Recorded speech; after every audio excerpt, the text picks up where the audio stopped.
I don't have kids and I have no experience with babies or motherhood or children.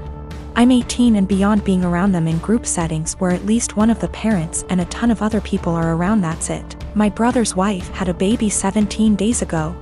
I didn't go visit them yet, but my brother and sister-in-law sent me some pictures. My brother said our cousin Rachel was around a lot because my sister-in-law is having trouble breastfeeding and Rachel is a big believer in it and is helping her. I offered to help them if I needed it, and on Saturday they asked me to go to grocery store for them because no home delivery had an open spot. When I dropped the food off, I was shocked at how bad my sister-in-law looked. She literally looked like the Walking Dead. Barely awake and not showered, and she was actually crying because she was so frustrated. It actually scared me how bad she looked. At first I didn't want to butt in, but it bothered me so much I went back to the store and got a can of baby formula. I figured it would give her a break and my niece could eat. It was even worse when I gave it to my sister-in-law because I said it was no big deal if my niece got formula. It wasn't a problem. My sister-in-law broke down and I was honestly scared because she was weeping. Like in the movies when someone dies, kind of weeping. No one told her it was okay not to breastfeed. She felt so guilty because of Rachel butting in and no one telling her formula was okay. I actually ripped my brother a new one because he sat back while my sister-in-law suffered. There was no way he didn't see how bad she looked. No offense, but she looked terrible. I got my sister-in-law to shower after my niece ate and fell asleep, and I changed the sheets on the bed and told my sister-in-law to sleep while my niece slept, and I said I would get more baby formula. I thought I did the right thing because my sister-in-law actually stopped crying, showered and slept, and the next 3 days she looked better and didn't cry again. My niece gets full. My idiot brother smartened up and told Rachel to stay away, and everyone else, especially our parents and SIL's parents, to butt out. They take turns feeding so they both can sleep. My parents and Rachel are furious at me. SIL's sister was in agreement with Rachel and left me an angry voicemail full of swearing. Rachel basically had sister-in-law holding the baby while topless 24/7, and my dumbass brother sat there and didn't help with the baby at all. Rachel breastfed all her kids until they could walk and talk and never had problems, but my sister-in-law obviously did. My dad said I overstepped and should not have butted in. I was scared shitless after seeing sister-in-law on Saturday. Since I'm not a mother or baby expert, I have no idea what it is like with a newborn. I'm second guessing now after feeling like I did the right thing because everyone is angry with me. I have 3 siblings between the ages of 10 and 18. I'm the oldest, fourth at 25. Every year on every single one of our birthday, we're expected to celebrate my mom as well. We've done it since we were little. It was taught to me as giving thanks for carrying plus giving birth to us, which I'm all for. I am grateful as we wouldn't be here without her. The issue is, though, it becomes less of our birthday and more so an anniversary for the day our mom gave birth. Every year on our birthday our mom gets gifts too. As we got older, we're now expected to get her monetary gifts, and not cards or homemade stuff. Just recently was my birthday and I was gifted some much needed clothes and dishware for my new apartment. My dad, however, got my mom a new MacBook. My siblings all got her gifts too. My youngest brother isn't expected to give much. But my 16-year-old sister and 18-year-old second brother work, so they're expected to give gifts too. My sister pulled me aside before my birthday and said she was sorry she couldn't get me much. She got me a sweater, I love it. And that she wanted to get me more, but our mom was pressuring her to get a certain necklace for our mom. Apparently my mom had been dropping hints for months, and my sister was worried our mom would be upset and feel underappreciated if she didn't get it. I asked how much it was, and my sister said it was $300. I honestly lost it on our mom and chewed into her later that afternoon when my mom opened her gifts after me. I think she's ridiculous for even wanting my sister to spend so much on a gift. Mom started crying and my dad kicked me out.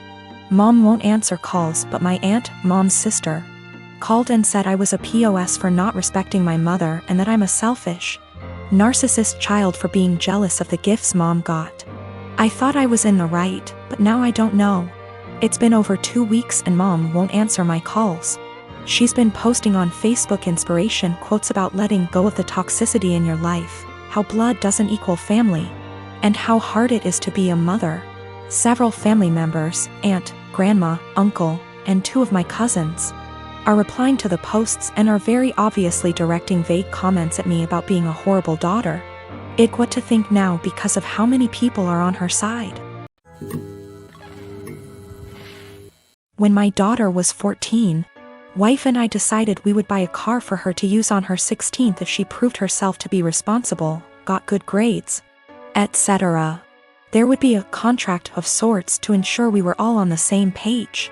The stipulations were continuing good grades, good attitude, she could only bring one friend with her somewhere, to begin with. We had to know where she was, and the obvious too, don't drink and drive, and don't text and drive. We made it clear that we were buying the car, but it was for her to use. We got the car, a 2012 Honda Civic. She has a summer job right now, it's summer break so she's out doing stuff with her friends, etc. In a few months she will be off to college.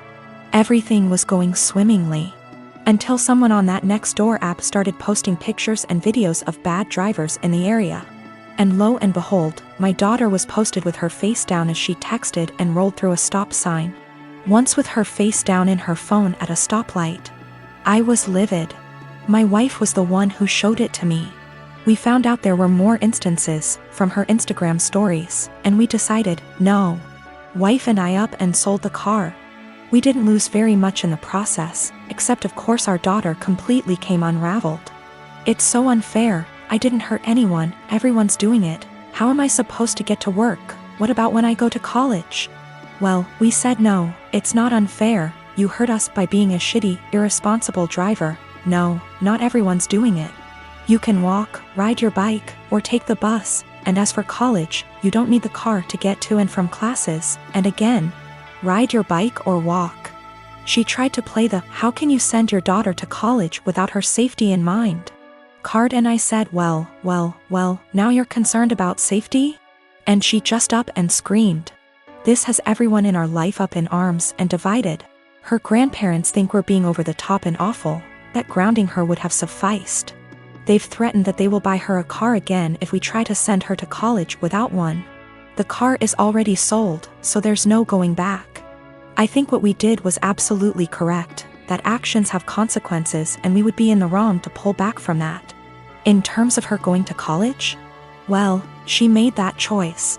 She had a car, it came with certain stipulations, she disobeyed us, and now she pays the price.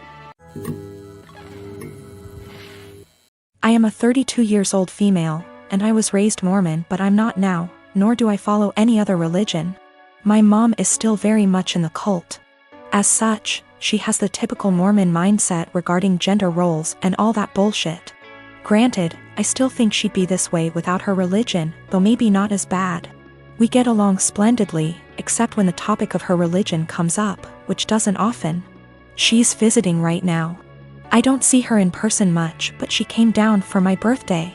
It's also important to note that I have 2 sons. My 5-year-old has a mohawk. My 3-year-old has shaggy, shoulder-length hair. He's never had a haircut for a multitude of reasons, none of which would even be asked if he were a girl. Not long after she got here, she started going in on his hair. This is not the first time she's given her opinion on it. Why don't I cut it? Don't I want to prevent him from being bullied? Or from people thinking he's a girl? Because he hasn't asked and I want it to be his choice. Because he acts like I'm murdering him when I brush his teeth and hair. Because he also flails around like he's having an exorcism, so imagine that with a pair of scissors. Because if someone sees long hair and assumes girl, that's on them, and a simple, he's a boy, corrects it. But mostly it's because I don't want to. She got pissed and said what she really thought, which was, well, I just don't like long hair on boys. Clearly. Yet she has no problem with my other son's mohawk. Guess that's boyish enough for her. And she said it in front of both my sons, which pissed me off. I said the first thing which came to my head, which was, if you have a problem with long hair on boys, I suggest you take it up with your Lord and Savior Jesus Christ. You can start by asking him to get a haircut. Call John the barber. Bruh. If looks could kill, I'd be in outer darkness right now. She steeped in her anger for a while but didn't say anything else. She hasn't changed her opinion, nor will she. But I don't think she wants to get roasted again either, so she won't bring it up anymore. I feel like we're both assholes.